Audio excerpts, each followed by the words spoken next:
सरफरोशी की तमन्ना अब हमारे दिल में है, देखना है जोर कितना बाजुए कातिल में है। શાસકો ભલે એમ માનતા હોય કે અમને ફાંસીએ ચડાવી કે ગોળીએ દઈ હિન્દુસ્તાનમાં જો હુકમી ભરી સલ્તનત ચલાવી શકશે, પણ એ ગલત છે.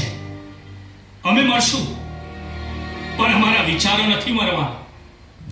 એક ભગતસિંહ મરશે તો શું, આવતીકાલે સેંકડો ભગતસિંહ પેદા થશે. વિચાર અજળ છે, અમર છે. વિચારને કોઈ હણી શકતું નથી. અમે વડી ધારાસભામાં 2 બોમ્બ ફેંક્યા, પણ ત્યાંથી ભાગ્યા નહીં, ઊભા જ રહ્યા. અમે જજને કહ્યું કે અમને સજાનો ડર નથી. અમે જે કર્યું એ માતૃભૂમિની મુક્તિ માટે કર્યું. ઇન્કલાબ જિંદાબાદ.